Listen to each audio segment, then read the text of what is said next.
On va commencer ensemble. Je vais vous montrer du coup le premier mot. Le premier mot de cette expression que nous allons découvrir ensemble aujourd'hui. Alors, le mot mystère numéro 1, le voici. Vous avez une petite fille qui vous montre quelque chose avec son doigt. C'est assez facile, hein, c'est un mot qu'on commence à connaître, hein, que je répète assez souvent dans les rébus. Donc, vous savez, j'imagine, de quoi il s'agit. Vous comprenez assez vite, il s'agit d'un mot féminin, un mot qui peut s'écrire de différentes façons quand vous le prononcez, mais dont il est question là, en l'occurrence, vous l'avez. Bonjour Ahmed, bonjour Naé, bonjour Mohamed. Naed, vous l'avez, les dents, c'est exactement ça. Les dents, parfait. Donc, le premier mot était bien le mot dent, une dent. On va passer au mot mystère numéro 2 qui va aller très très vite. Puisque vous le voyez, comme je l'ai dit, c'est le mot mystère numéro 2. Donc, il s'agit du numéro 2. Allez, celui-là, je vais vous le donner parce que, bon, vous l'aurez compris, je sais que c'était hyper facile. Bravo à ceux qui l'ont écrit, en tout cas, je regarde vos commentaires. Et en effet, c'est bon, vous l'aviez. On continue. Mot mystère numéro 3. Ah ah. Alors, j'ai compliqué un peu la chose. Vous avez un personnage, une princesse, d'un Walt Disney qui est très célèbre. Enfin, en tout cas, pour les fans de Walt Disney, c'est très célèbre. Moi, il me faudrait déjà, la première chose que vous devez faire, c'est trouver le nom de cette princesse. Comment elle s'appelle? Comment elle s'appelle dans le livre, dans le dessin animé? Comment elle s'appelle? Et ensuite, quand vous l'avez, alors déjà, je vais regarder. Est-ce que certains d'entre vous l'ont? Alors, ce n'est pas une fée. Fée, ça serait fairy, une fée. Et là, c'est plutôt une princesse, princess. Est-ce que vous savez? Alors, peut-être que je tombe sur des personnes. Oui, alors il y a Farah qui dit belle. Et exactement, cette princesse, c'est pas Cinderella. Cinderella, ça serait en français, ça serait Cendrillon. Mais cette princesse s'appelle Belle, comme beauty, vous voyez, enfin, beautiful, belle. Par contre, difficulté, elle s'appelle Belle, oui, mais vous voyez le petit symbole qui est juste ici. Ce symbole, c'est le symbole du masculin et pas du féminin. Donc moi, j'aimerais, si vous êtes logique, en français, que vous me donniez le masculin de Belle. Quel est le masculin de Belle? Pas du personnage, mais l'adjectif Belle. Quel est le masculin?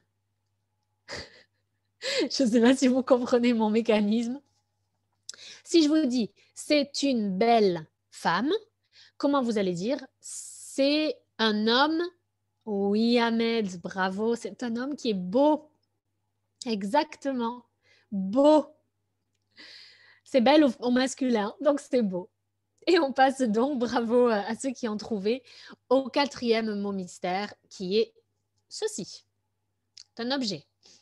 Enfin, un objet, un textile, un tissu que vous mettez sur votre lit, sur le matelas, sous la couette ou sous la couverture, un objet qui est fin, rectangulaire, plat, de toutes les couleurs. Qu'est-ce que je peux vous aider? Qu'est-ce que je peux vous dire de plus pour vous aider? Alors, je vais voir déjà s'il y a des personnes qui l'ont. Alors, bravo à Naé, bravo à Christina, Naé, Denise, pour beau. Et Ahmed, il est à fond aujourd'hui, c'est le premier. Et bravo Denise aussi pour drap. C'est en effet un drap. Exactement. Drap. Je l'ai mis au pluriel, mais non, en effet, hein, vous avez raison. Un drap. Pas de pluriel nécessaire. Drap. Alors, juste une chose pour votre prononciation, ne prononcez pas le P final, d'accord? Il ne se prononce pas. Ce n'est pas drap, c'est drap. Le P ne se prononce pas. Donc, super. Eh bien, vous avez tout. Vous avez dents, de, beau, drap. Alors, qu'est-ce qu'on fait avec ça maintenant? Est-ce que vous pourriez être capable de me retrouver l'expression? De l'écrire en tout cas correctement?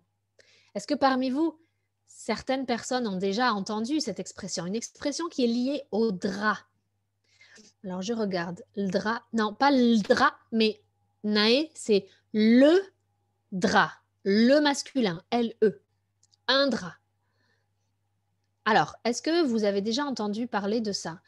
Je vous aide. L'expression, c'est être dans de beaux draps. Être dans de beaux draps. Est-ce que vous avez déjà entendu? Vous pouvez me dire oui ou non.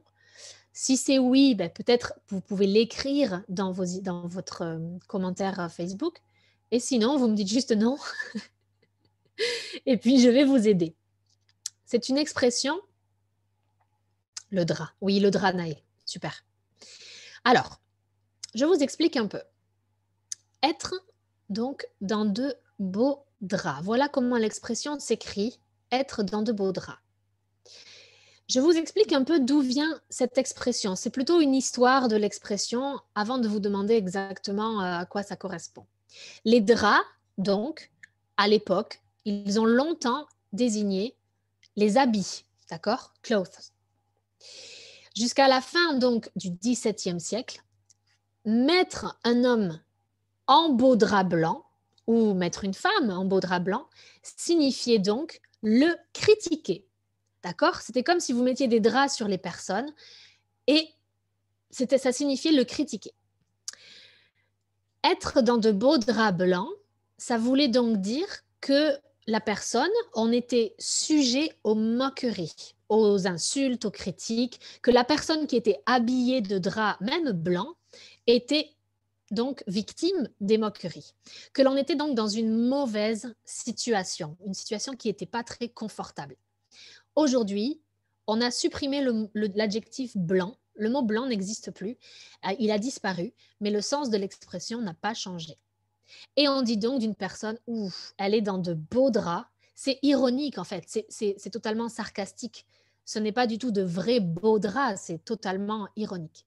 Donc, être dans beaux draps, c'est quand vous êtes dans une très mauvaise situation.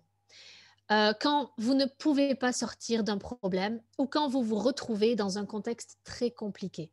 Je vous ai mis 3 explications qui sont identiques et vous pouvez dire: «Ouh, lui, il est dans de beaux draps». Ça veut dire que ça va être compliqué de sortir de cette situation. En anglais, ça pourrait être quelque chose comme, «He is in big trouble», quelque chose comme ça. C'est le plus similaire en tout cas à cette expression. Être dans de beaux draps.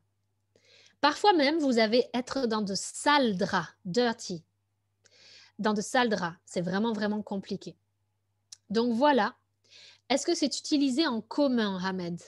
Alors, vous dites que c'est intéressant. Alors, l'explication que je vous ai donnée sur l'historique, bien sûr, a été oubliée. Les gens ne savent pas pourquoi l'expression se dit être dans de beaux draps. Ils ne connaissent pas l'origine. Mais oui, c'est utilisé en commun.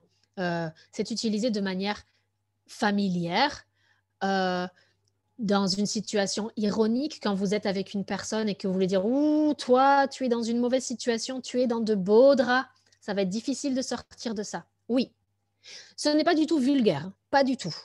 C'est une expression colloquiale, une expression idiomatique que, bien sûr, vous pouvez entendre fréquemment, régulièrement, je ne sais pas, ça dépend des situations, mais en tout cas tout à fait commune. Oui, tout à fait commune. Voilà. Donc si un jour vous lisez un texte où vous entendez quelqu'un dire: «Tu es dans de beaux draps», ça ne signifie pas littéralement que vous êtes dans le lit avec de beaux draps. C'est que vous êtes dans une situation compliquée. OK? Voilà tout le monde. Être dans une situation difficile, Naé, super. Bon, Christina, vous n'aviez jamais entendu parler, Christiana, pardon, vous n'aviez jamais entendu parler de cette expression. J'espère que maintenant, vous avez compris l'expression. Voilà. Donc, merci à tous d'avoir participé avec moi, d'avoir répondu à mes petits mystères. Et puis, je vous retrouve donc lundi prochain pour une autre expression. Le mois prochain, d'ailleurs, fin novembre, début décembre, on va faire plein d'expressions. On va revenir un peu vers la Suisse, vers le Québec, vers la Belgique, pour changer un peu et vous donner un peu plus de vocabulaire. Voilà. Eh bien, bonne semaine à tout le monde. Je vous retrouve lundi prochain. Et puis, bon courage, travaillez bien, reposez-vous bien et à très vite. Allez, au revoir.